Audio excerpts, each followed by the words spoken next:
The drama in Amsterdam from last week's episode rewarded us with quite a bit of dough, and I've decided to invest it in one of my favorite things about playing RTGs, youth scouting. The mere thought of growing an academy player to a club legend is giving me the tinglies. Plus, I get to give them a backstory, get really invested, turn into an emotional wreck when they inevitably get bought out by a super club. You know, the usual stuff. We will select 3 scouts. 2 brave souls will visit the homelands of our overlords and hopefully provide some worthy talent. One will go to Canada, who's gifted us with so many talented players over the years, like Alphonso Davis, and the other will scour the United States of America, hoping to find the next superstar. You know what? No need for scouring. Any Bundesliga scout sitting next to you. Yes? Then you're in the right place. And our final talent explorer will be scouting the realm of our stadium gift shop, because let's face it, we're already broke as is. Despite my daily staring contest with our depressing financial report, I still refuse to sell any of the other players until I've seen what they can do. You see, I like to lead with kindness. But I also need to balance it with a sprinkle of cruelty, so if they don't make their way into the squad by December, straight to the transfer list they go. It's a rough gig, but we need to be constantly improving our team, which is why it's never too early to start looking for potential signings, and there already seem to be some very interesting options. Oh, whoops, someone's been phoning it in at the scouting department, huh? Aubameyang? Like, seriously? You know this isn't a fucking vision board, right? We actually need to be able to sign these people. Okay, the start of the season is approaching and we need to get sharp for the first game of the season. The only way to do that? Practice. And as always, my guiding principle is give it your best, aim for the top, settle when returns start to diminish drastically. This will do nicely. Alright, we're ready. The climb officially begins. Yep, pretty official. And at the very start, we face Forest Green Rovers, a club famous for its devotion to promoting clean energy and sustainability, dubbed by the UN as the world's first carbon-neutral football club. And I intend to honor their efforts by reducing our carbon footprint, by kicking their butts in the most efficient manner possible. All jokes aside, they are doing some very positive and impressive stuff, which makes me think they'd be a really cool candidate for a future RTG campaign. Would I need to change my diet for it though, to really get into it? That might be a deal breaker. I don't know, we'll see. Back to the game. Tricky cross. Almost turned into a disaster, but Langton keeps his cool. Quick pause here. Nothing out of the ordinary, right? And yet, one of these 4 players is about to score the first goal of the season. Is it player A, B, C, or D? Write your guess in the comments below if you want to play along for a chance to win me some traction for this video. And the answer is, of course, D. Holt Johnson, my first pick for the right back position. I really thought he was a good pick. I didn't know he was an awesome pick. And moving the ball nicely. Exactly what we were going for. Great finish, and we take the lead. Dior with the ball, taking on the defenders well. Lovely movement from Davis, and we get another one, 2-0. I'm happy to see that I won't be the only one struggling defensively this year. Into the second half we go, and the Rovers are looking for a way to get back in the game. Lots of space on the top, good through ball, my center backs are out of place, a good cross, and it's organic, locally sourced, low-hanging fruit for Adams, 2-1. The pressure is back on and we need to respond quickly. Good bit of passing. Loads of space in front of Record. Mullen gets to it and puts it in the back of the net. 3-1. Good build up. Oh, but we get caught out and we're all over the place. Nice through ball. And a superb top corner finish from Stevens. The pressure is back on and we need to find a way to kill the game. Not like that. Great interception. Nangus to Jones. Yes! 4-2! Come on! And that has to settle it. It's been one heck of a season opener, but it's all over! Time to celebrate, and I've got just the thing. Green Devil's burgers and cute pies are on me! A solid display in the first game, and I'm really digging this setup. I am, however, sensing a couple of places where there's room for upgrade. Right on schedule, the youth scouting reports are in, and we will be making a couple of signings. Godspeed, fellas. I hope at least one of you makes the squad. Up next, we have the Carabao Cup. I never get my hopes up with this one, because there's still a lot of fine-tuning to be done to make us remotely competitive. But it could be a good way to test ourselves against some of the better teams, if we can get far enough. For now, we're playing Charlton Athletic, a club best known for having one of the most annoying camera angles in FIFA on their home stadium. Yeah, that's exactly what I want from a game in FIFA, the camera team to express themselves creatively. Just lovely! We're looking strong, pressing high up the pitch. Pays off. Hal Johnson with it. Come on. Might really be able to trouble them here. And Bickerstaff with the finish. Great hustle from the youngster. We're up by 1.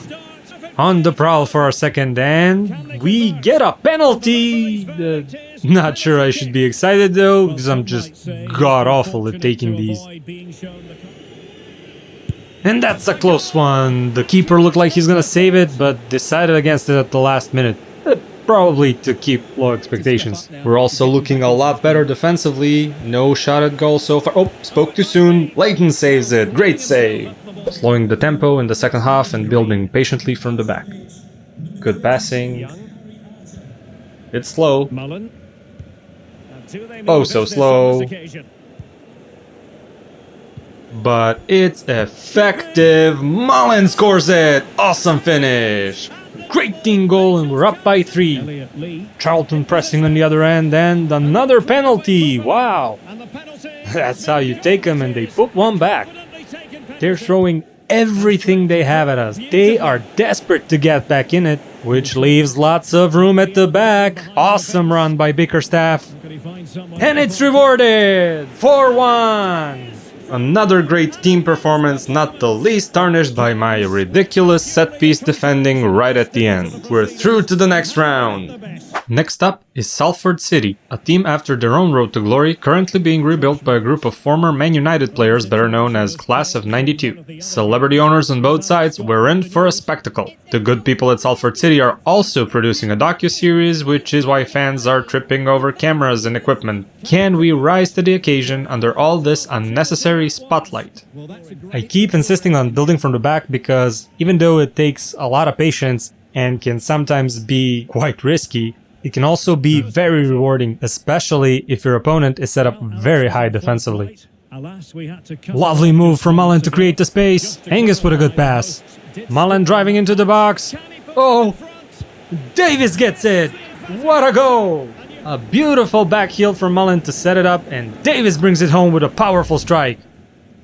And some serious deja vu attacking, I guess. Mullen leaving it for Hal Johnson this time. Beautiful timing, Angus with the finish. We're 2-0 up in a game we've dominated since the very start, and I'm proud to say that my defending has leveled up to a point where my tackling is scaring away the AI. Hey, if it works, it's not stupid. And despite missing a few horrifying sitters, still an incredible performance.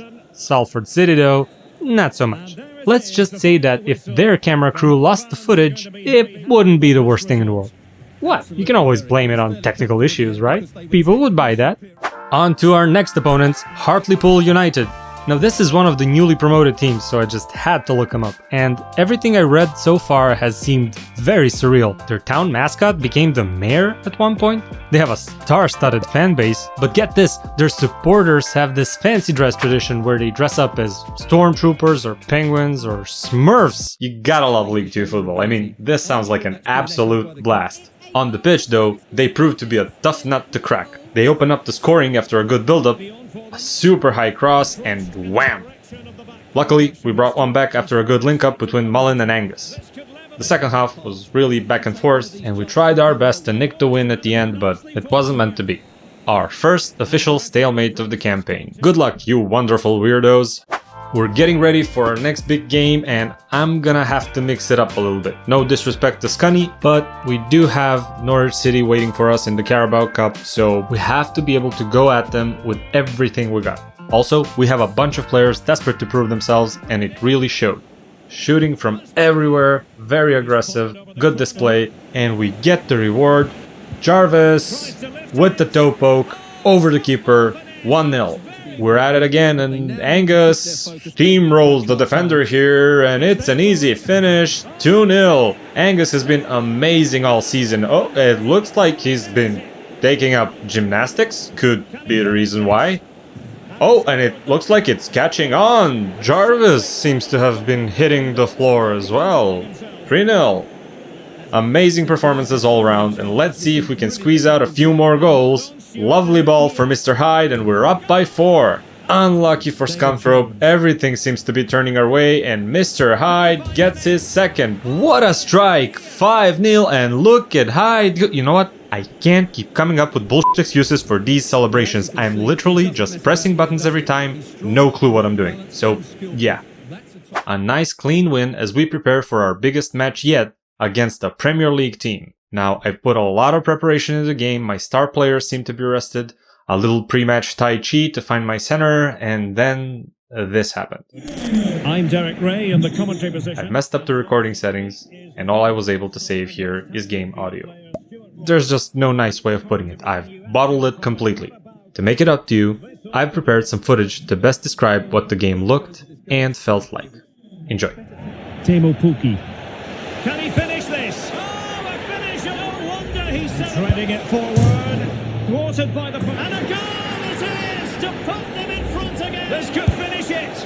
And in all likelihood, that is game over. The ball rolling again in what has been an utterly one-sided match. There's the final whistle. The home fans are jubilant. They are going through. Right, so the result's a tad unrepresentative. We were pretty much in it all the way up until the last 5 minutes. Regardless, we're out of the Carabao Cup. And even though my ass got kicked, I am still taking some names. And you know, our cup run may have ended too early, but I'm very proud of the team and how they showed up against the Premier League side. The defeat, however, seems to have taken a toll.